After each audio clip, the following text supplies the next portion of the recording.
بسم اللہ الرحمن الرحیم۔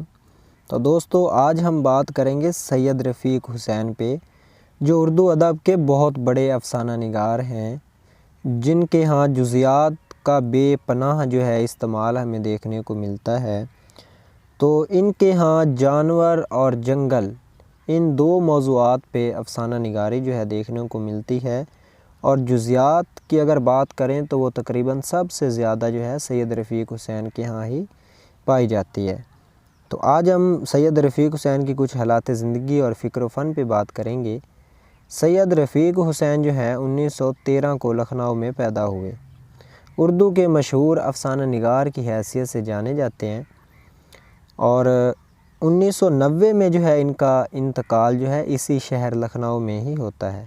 ریلوے میں یہ انجینئر تھے، ٹھیک ہے، اور علی اکبر ناطق اور جمیل جالبی انہیں منفرد افسانہ نگار کہتے ہیں۔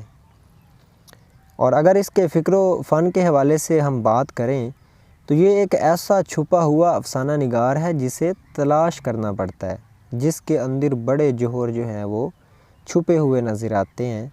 سیر و سیاحت کے بڑے شوقین تھے۔ کتابیں پڑھنے سے زیادہ کہیں بہتر ہوتا ہے نا کہ انسان مشاہدات سے جو ہے وہ سبق حاصل کرے، تو وہ چیزیں جو ہے اس کے ہاں ملتی ہیں جو کہ انسان سیر و سیاحت کے ذریعے حاصل کر سکتا ہے، شاید وہ ایسے کتابیں پڑھنے سے نہیں کر سکتا۔ آج کیونکہ مغرب جو ہے ان کو مقبولیت کیوں حاصل ہے کہ وہ کوئی بھی چیز بیان کرتے ہیں تو مشاہدے کی بنا پر جو ہے وہ بیان کرتے ہیں، ایسے ہی ان سنی اور چیزوں جو ہیں مشاہدے کے بغیر وہ بیان نہیں کرتے۔ تو یہ افسانہ نگار بھی جو ہیں چیزوں کو مشاہدات کی بنا پر دیکھتے ہوئے نظر آتے ہیں ہمیں۔ اور ویسے بھی کہا جاتا ہے کہ سفر جو ہے وہ وسیلہ ظفر ہوتا ہے۔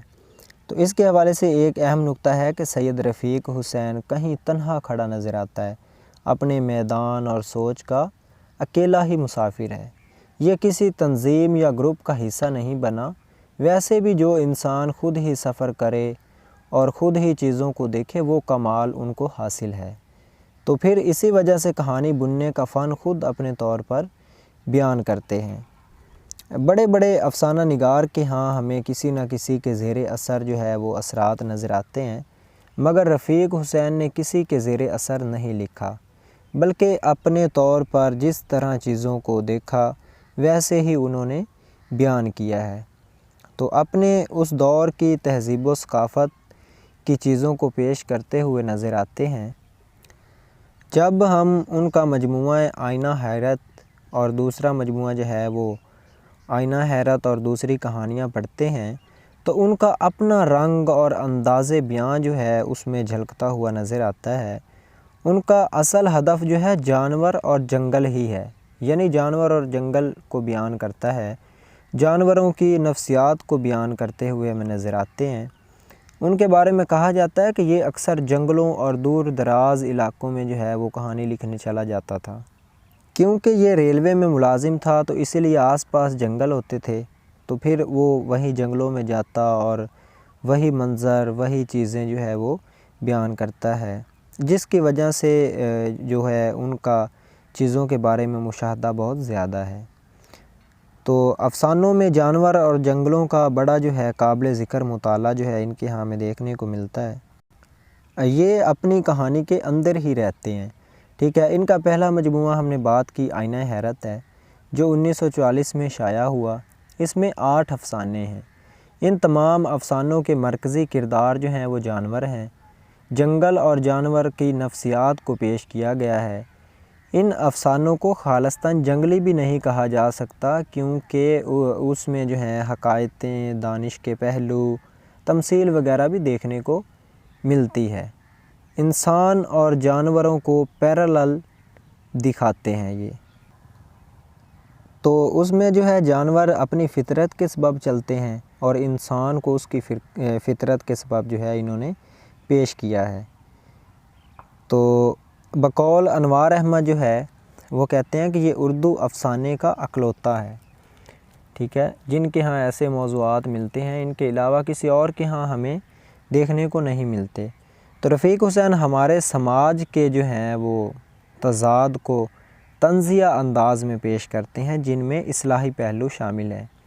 ویسے اگر ہم بات کریں تو یوسفی اور قدرت اللہ شہاب کے ہاں جو طنز کی کاٹ ہے وہ بڑی کمال کی جو ہے دیکھنے کو ملتی ہے، لیکن انہوں نے بھی جو ہے تضاد کو طنزیہ انداز میں پیش کیا ہے۔ ہمیں رفیق حسین کے افسانے جو ہیں ہر فرعون راہ موسیٰ میں بڑی طنز نظر آتی ہے۔ ان کے دو مشہور افسانے گوری ہو گوری اور کلوا ہے۔ ان دونوں افسانوں میں انہوں نے جانوروں کے ذریعے انسانی محرومیوں کی تلافی کرنے کی کوشش ہی نہیں کی، بلکہ جانوروں کے حوالے سے انسانیت کے جوہر کو تلاش کرنے کی بھی پوری کوشش کی ہے۔ آئینہ حیرت میں جو ہے انہوں نے انسان کے مقام و مرتبے کو بھی بیان کرنے کی کوشش کی ہے۔ تو اسی طرح ان کا جو دوسرا مجموعہ ہے وہ آئینہ حیرت اور دوسری کہانیاں ہیں، جس کی اشاعت 2002 میں ہوئی۔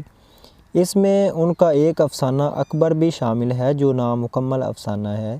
یہ افسانہ تہذیبی آمیزش پر مبنی ہے جو عزیز احمد اور قرۃ العین اور انتظار حسین کے ہاں بھی دیکھنے کو ملتا ہے۔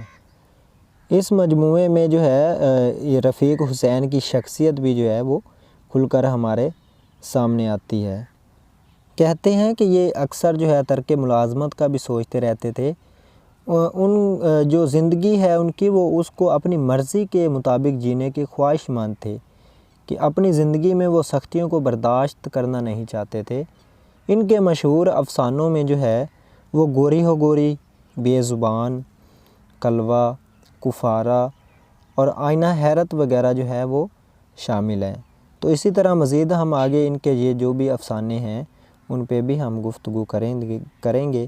تو یہ تھا آج کا ہمارا موضوع، کچھ جو ہے سید رفیق حسین کی حالات زندگی اور اس کا فکر و فن ہے، اور اس کے جو دو مجموعے ہیں اور کچھ ان کے مشہور افسانوں کے حوالے سے ہم نے بات کی ہے۔